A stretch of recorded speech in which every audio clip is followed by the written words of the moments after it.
Hello, I'm Julie Swenson, Managing Director of Forward Theater Company in Madison, Wisconsin. I'm Mike Fisher, Milwaukee-based theater writer and dramaturg. I'm Jen Uphoff-Gray, founder and artistic director of Forward Theater Company. And this is Theater Forward, a twice-monthly conversation about theater from a local, regional, and national perspective. From Madison to Manhattan, we're excited to share insight into our own company while exploring issues surrounding theater in the Midwest and around the country. Welcome to episode 73 of Theater Forward. Hello. And in this episode, we are going to talk about what's been going on in the theater world of late, thanks to the impacts of Omicron. And I will just start off by saying that in many ways, we feel very fortunate here at Forward because we closed our most recent production the weekend before Thanksgiving, and we don't start rehearsals for our next one until February 1st.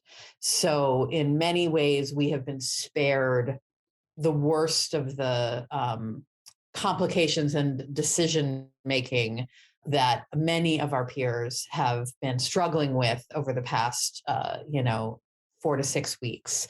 On the other hand, I think it's put us in a better position to kind of observe what everyone else has been struggling with over these past weeks. And so we just really wanted to talk about it for those who are not on the inside of these kinds of decisions. What kinds of conversations are being had? I mean, I'll start us off with one. I mean, we decided in early December that we were going to require all of the people who work with us, and this goes from staff to actors on stage, to backstage crew, et cetera, to be boosted, because it's become clear that being fully vaccinated to the ability to help limit spread, you need to be boosted. So we made that decision. That was one. Isn't that? Yes, absolutely. We are trying to take care of both the people we work with and the people that see our productions. So we do know vaccination and boosting is your best bet. The problem with Omicron right now is even people who are vaccinated and boosted are testing positive. And now they're not getting really, really sick. They're not going to the hospital. That is all great. But what we're seeing in the theater industry is that so many people are testing positive with this variant. And that's the scary thing. Even, testing 3 times a week and being really careful. There is no blame to put on anyone who's testing positive, but it's happening. Sure. But I think it's so easy to, and I get this way, to be freaked out by how many people we know who are vaxxed and boosted who are getting sick. It's easy to lose sight of the fact that you are still dramatically less likely to, not even to get seriously ill, but still dramatically less likely to even get asymptomatically sick if you are vaccinated and boosted. And so the impacts for us as a field with people who test positive, who may be asymptomatic or only mildly ill with the sorts of cold-like symptoms that normally we would have in the before days still come to work with. We've got a lot of that breaking through, but we have to keep reminding ourselves that the boosting dramatically reduces your risk of all the scenarios: asymptomatic, minor symptoms, serious, et cetera, et cetera. But yeah, so now, our next big decision was, how do we define fully vaccinated? We've talked on the podcast before about our audience protocols, and that we were very early on in requiring that our audience needed to be showing proof of vaccination as well as being masked for our shows.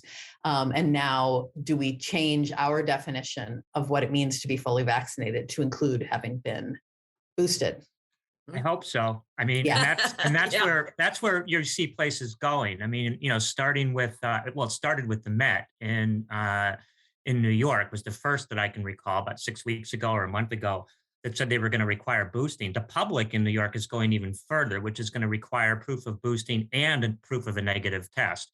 And you're starting to see in Chicago, I have not yet seen in Wisconsin, theaters that are requiring proof of boosting. And, really, even with all that's said about breakthroughs, the chances of having a breakthrough are lessened if one is boosted, and the chance of passing on the virus are lessened if one is boosted. So, for the same reasons, if one is going to make the case that we could require vaccination and should in the first place, then I don't see how you can principally, in a principled way, make the argument that you can't also or shouldn't also require boosting. The one caveat I've seen, and I've seen some Chicago theaters that originally came out and said they were going to require boosting, and now they've tweaked it because you don't want to discourage people from starting a vaccination regimen, is if somebody is not yet eligible to be boosted, then theaters will accept the 2 shots or 1 shot in the J&J case as proof of full vaccination, which I think Right. is absolutely right. Well, absolutely right. And because if you've only recently had your first wave of vaccines, then you've got a higher level of protection. And so in terms of what you're bringing into the theater, it's kind of equivalent to someone who got vaccinated early That's and right. who's now been boosted. And, spoiler alert, yes, we're going to be requiring that those eligible for boosters need to have received a booster to be in our audience for our show that opens in late February. Because I agree with you. I mean, what we've learned, at least for our audience, and we are in an area of the country and an area of our state where people take public health very seriously, both personally and then for the broader community. So we have not had to, unlike some of our colleagues, deal with a lot of pushback on our safety requirements. What we've learned from our audience here is that they are more likely to come if they think we are taking their safety and the community's safety really seriously. So we are hopeful that it's not only going to be the correct and ethical thing to do in terms of protecting people's health, but we also hope that it's going to be a wise business decision that will encourage more ticket sales for our shows. I think it's interesting that when Mayor Lightfoot in Chicago implemented a mandatory vaccination for restaurants a few weeks back, the Restaurant Association, by and large, came out just applauding her for having done so. I mean, they didn't want to have to step out on their own and be stuck with the onus of having to deal with potentially unruly customers, but with the law behind them, they were really, really happy. And Jen, for just the reason that you've said, from a business standpoint, I think it makes people feel more comfortable. I know I currently feel more comfortable in a theater than I do in a cinema, than I do in a grocery store, than I do really anywhere else I can think of in public, because I know that everybody around me is masked and vaxxed. A footnote: except when they're drinking coffee or beverages, and why, given what we now know about Omicron, any theater thinks it's responsible, no matter how much money they're making on concessions, to allow concessions into the theater is beyond me. I mean, that's just sort of, it really has to stop. And it's just, you can have just a few seconds of being unmasked with Omicron, and you're exponentially increasing the possibility of contagion. And no theater is being responsible if they are allowing concessions into the theater, period. I just don't see the argument for that. And I find it puts people like me in the position of having to play traffic cop unless ushers are going to do it and remind people between sips of coffee to put their mask back on. And that's not why I go to the theater, and that's not my job. Yeah. Well, I mean, part of it too is we have to, I mean, I'm certainly in agreement for right now, Mike. And I think what's going to be really interesting to see is what do things look like a month from now or 2 months from now, for those of us really following the science and following what's happening in other countries and what, the CDC is projecting, what our local Dane County Public Health here in Madison is projecting. There's no guarantees, and, predictions are a fool's game, as we've learned these last couple of years, but all the signs seem to point to, at some point in this spring, being back in a place much more similar to where we were in the middle of the fall. And so then a lot of these, I still think requiring boosters is important. And at that point, if we've already required it for our earlier shows, it becomes, kind of moot. But I think questions like, can people sell, we don't really deal with concessions these days here at Forward, but I think for companies that do, and that may become less of a concern, if Omicron fades as rapidly as it rose, and then you're dealing with a fully vaxxed and boosted audience with good ventilation and all those other good things, then, we hopefully are back to the place where it's okay, have a beverage, have a drink with your theater and you're not freaking out everybody around you. But your point, Mike, I think is well taken, that right at this moment, sitting next to somebody and having them take their mask off in an indoor setting feels, alarming. Right. And I think if nothing else, what we have learned during this whole thing, and God bless theater artists, is they've always been amazing at, to use the overused word, pivoting on a dime. That's been true as long as there's been theater artists. And the flexibility they have shown and the flexibility we need to show on all these kinds of things is at the top of the list. It's what makes me feel right now, for all the things that are dark and dire, with Broadway having its worst Christmas season since 2003, with numbers being just horribly off everywhere. It makes me feel positive about going forward. Yes, shows are getting postponed or canceled, or performances at least are, but you see a very different landscape than what we saw in March of 2020, because by and large, shows that are being postponed are only being kicked down the road a few weeks or a month. Shows where performances are being canceled are coming back. I mean, the most inspiring example for me, personally experienced, was just last weekend. Audiences were in their seats at Marriott Theater for a matinee at Kiss Me Kate, and they were sent home. And both performances had to be canceled last Saturday. Last Saturday being, let's see, what day is today? Middle of January is where we are right now. So whatever that Saturday was. And because somebody had tested positive, they came back on Sunday, because more and more companies now are as Forward has done, involving more and more swings or reserves or understudies as part of their repertoire, and they were able to perform both Sunday matinees. And that is a constant theme I'm seeing. Shows that even closed down for a week in New York and in Chicago are nevertheless continuing on with the run. And it's both inspiring to be part of that and to watch that and to see how badly these actors want to perform. And it gives me hope for a business which has really been battered in terms of, unlike Forward, having lost so much holiday season revenue, which is kind of scary. I will. Yeah. Go ahead, Julie. Well, I was just going to say, we're talking a lot about audience and keeping them safe. And the thing that is always in my head about Forward, we really have tried very hard to follow all of the equity rules, follow all of the science, do what needs to happen. Everybody in this country is testing actors right now at least 3 times a week. Often, like I know on Broadway, they were doing every day. Go to your Walgreens right now and try to get a Bionex test. It's almost impossible. And something has got to change. If our requirements are to make sure everyone's tested on a regular basis, then we have to have access to those tests. And right now, we have a company manager that is, looking through all over the internet. As soon as she finds something that's available, she screams, buy, buy, buy. We're like Wall Street in our office. And that's a little bit crazy. And I certainly hope access to those tests, the PCR tests have got to be coming back at less time than 3 days. 3 days is an unacceptable amount of time to get a PCR test back. So those we want to do the right thing. And that's frustrating. It's frustrating not to have access to the tools we need. Well, it's this is I don't want to get too much on the soapbox. This is a huge failure for this current political administration in the United States, because the rest of the world saw this coming and has dealt with it so much better. Enough on that.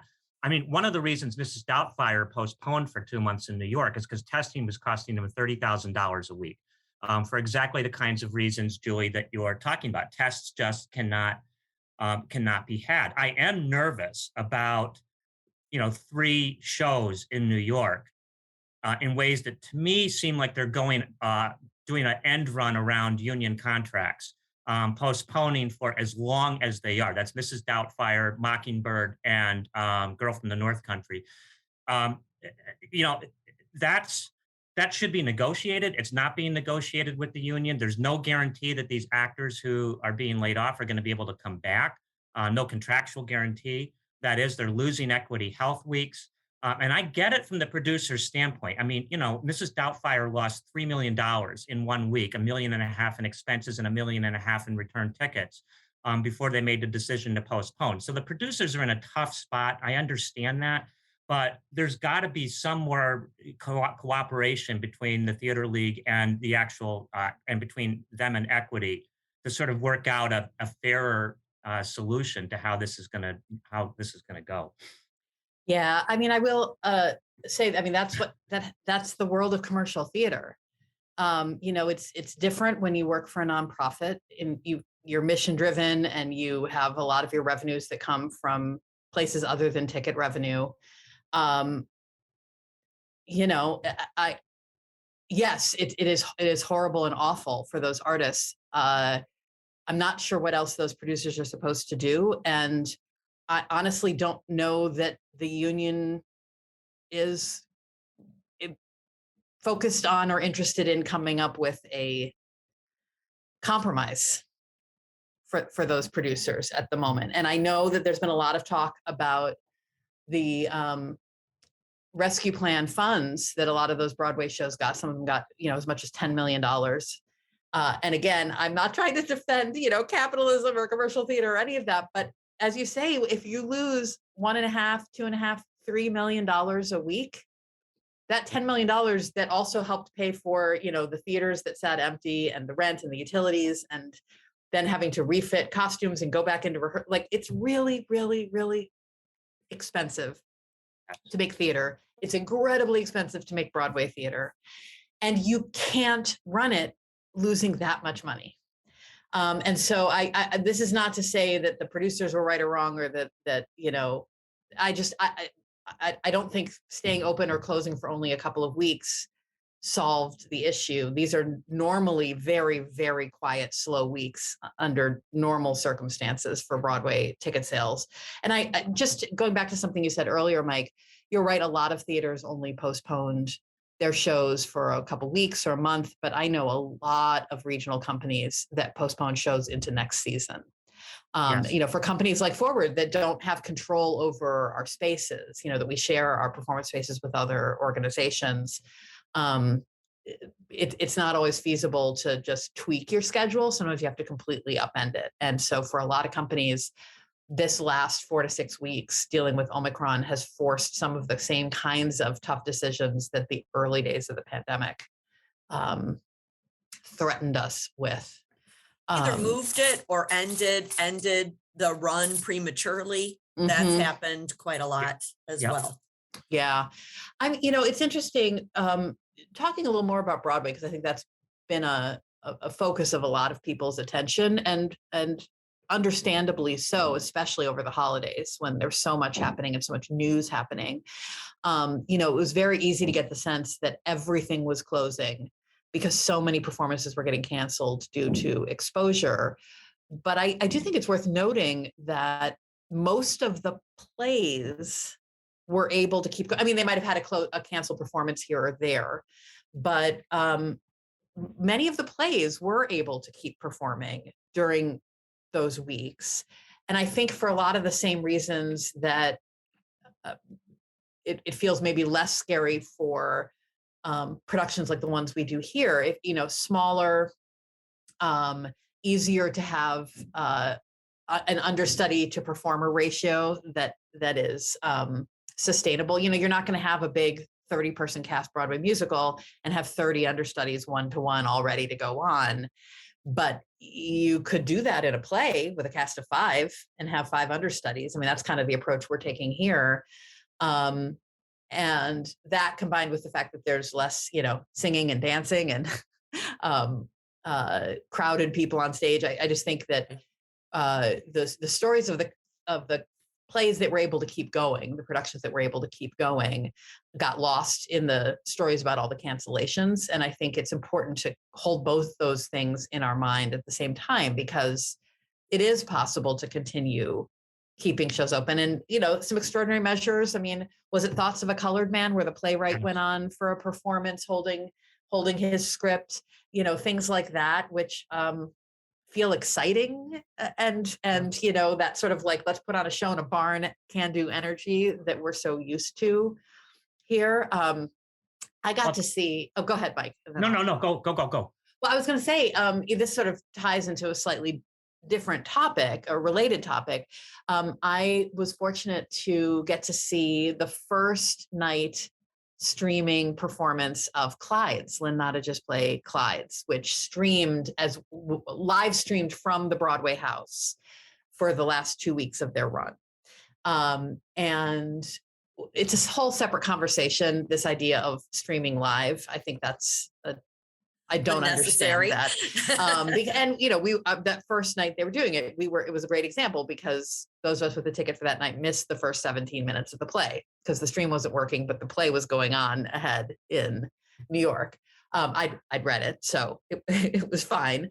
But what I wanted to mention was really great. I mean, it's a cast of 5, and 2 of the actors were the understudies that went on for that first. And in fact, for at least one of them, it was his first performance. So his Broadway debut, and it was streaming live. Fun side note is it was the actor playing the character of Jason. That character is a carryover from Lynn Nottage's play Sweat. And the understudy was the actor who had originated the role of Jason at Oregon Shakespeare Festival. So that's great. That was just fun. And just sort of I wanted to share this story because I think it's an example of the kind of, well, one way or another, the show will go on. And that sometimes you see things that are really special, and, hooray and thank God for understudies because they are truly the backbone saving theater right now. No, I mean, Charlotte St. Martin's comment on understudies, which was rightly pillory, was ridiculous in terms of how, they're not as good, or, the reason why people aren't going to see shows is because they don't want to see a bunch of understudies. What a bunch of ridiculous hooey that was. I was going to say on the closings, point taken, it's mostly musicals that have closed, and some of them, God help us, Diana couldn't close soon enough as far as I'm concerned. But Thoughts of a Colored Man is a play that closed early, to use that example. And, as of this coming Sunday, only 19 of the 41 Broadway houses are going to have plays in them, or anything in them at all, plays or musicals. I mean, that's scary. That's really scary in terms of the number. But it's also yes. about tourism, Mike. Do you think that people aren't getting on planes to go have weekend vacations in New York? Yes, absolutely. I mean, and it's like, yes, the winter months are slower, but the winter months in 2020, when I was actually there, the occupancy rate of Broadway theaters was 94%. Right now it's under 50. So, I'm feeling optimistic too about where we're going, but I don't want to undersell how bad things are right. Yeah, it's terrible now. There are many signs for optimism in the near-term future, but I think to your point, Mike, what this really prompts, I hope, is discussion of perhaps another round of government support, because for companies that do produce over that time of year, and it's not just Broadway, but I think of all the small, medium, and large regional companies that fund their entire season of bold and new work with their productions of A Christmas Carol. And so many of those productions lost performances and lost revenue. I think there's a really strong case to be made for another round of funding similar to what we saw from the CARES Act or the Rescue Plan. And I hope that something like that is possible to get us, back on track as a field from this rough time. Well, we can all send telegrams to Senator Manchin and see what he's has to say about that. Oh, we won't talk about him, but we can maybe go to Schumer. Chuck Schumer has been a good friend. On streaming, which is a little bit less controversial. I too am, in terms of the live thing, I have to say, from the ones I've sought in Britain and then at the Goodman over the summer in Chicago, there is something very exciting about being at home and watching at the same time as other people are watching. It's all psychological, but it to me, it does make a difference. They just got to get the kinks worked out. Well, I think you can have that by filming it in advance, But then if you want to have that sensation of communal experience, then you just stream it at a fixed time. That's what Irish But you've Rep does. Yeah. but you've recorded it. The idea of streaming it live, there's technical difficulties even when you've pre-filmed it. And, using my Clyde's example, had it been a filmed production that they were streaming at 7 p.m. Eastern versus a live stream from the theater, and it took 17 minutes to get it sorted, then you would have started the broadcast at 7:17 and everyone would have seen the whole play. There's no that's reason just my preference. We're It's a 2 headache. years into this. We don't need to see anything live. Well, Everything can be taped. I'm going to respectfully disagree. and out in the world. But this isn't a mountain I'll die on. A mountain I will die on, though, is that the lowest price ticket for Clyde's was $59. And I'm sorry, but we need to move forward. It's great that Broadway's finally, dipping the epidermis of its tiniest toe into the streaming waters that have been engulfing and washing over us with love for the last 2 years. Hallelujah. But they need to do better than that. I think that Clyde's is the thin edge of the wedge. Hopefully we're going to see a lot more of that in the future, but they need to come down with more democratic pricing.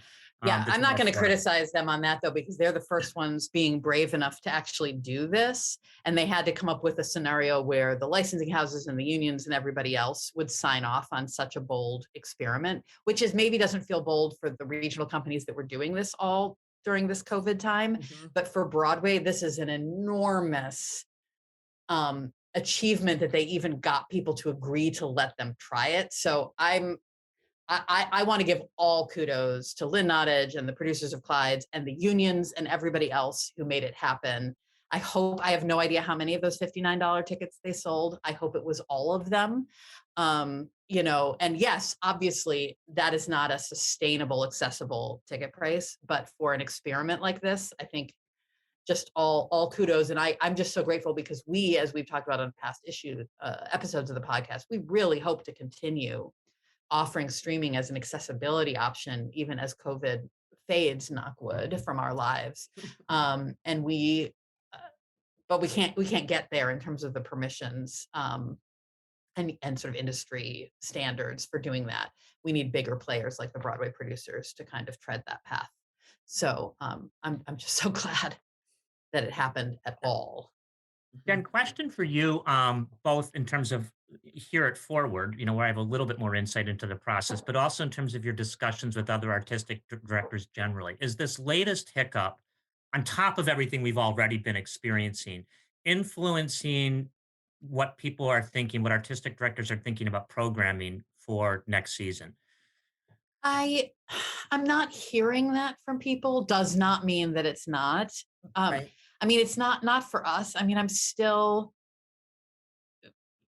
It's not blind optimism because it's based on, reading and research and science and listening to the experts, but I'm not anticipating really scary conditions by next fall. And so I'm not changing our programming plans for the 22-23 season because of Omicron. But we're also we produce throughout all of the shutdown too. So we're just not, everybody's in a different boat.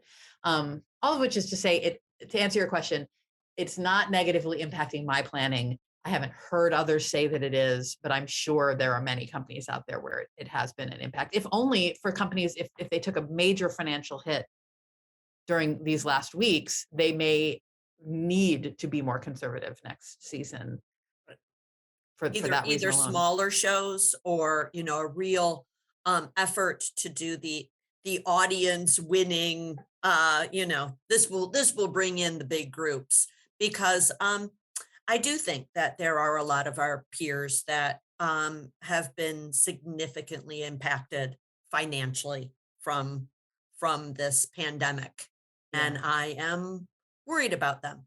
I Yeah. believe they will survive, but it has been really tough for a lot of companies. Yeah.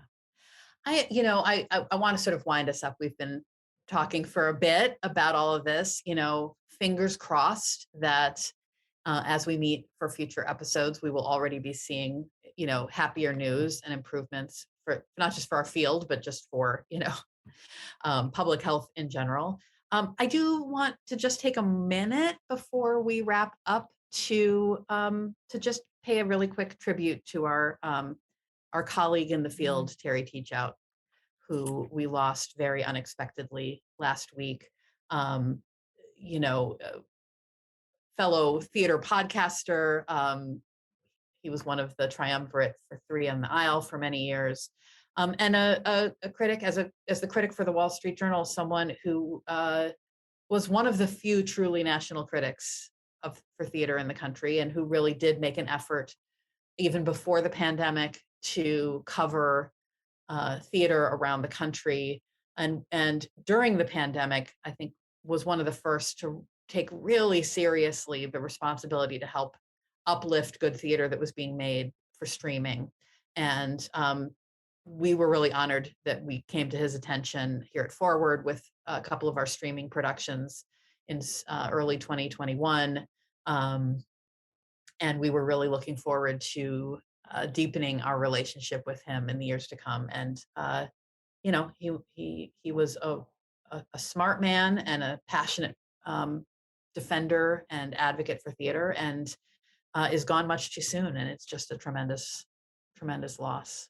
Well, you know, I mean, obviously I knew him from being involved in this same profession, and what you got from him in person, as well as from what he wrote, is something that way too few critics evince these days. Which is, not only was he unafraid about being harsh when he thought something was bad, and he particularly hated works that were pretentious. I mean, he was a small Midwestern boy, and he kept that populism through to the end, very proud of his Missouri roots, talked about how he missed it. But he was also unabashedly unafraid to come out and say something was fantastic.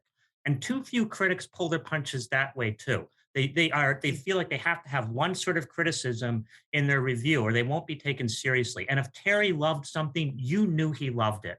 And that kind of passion, Jen, you used the right word, is we need more of that from our critics, who are less self-conscious and less focused on themselves, and more like him, just 100% lovers of art, and also people who are capable of crossing disciplines, and not just somebody who's just focused on theater. I mean, Terry wrote well about books and music and dance.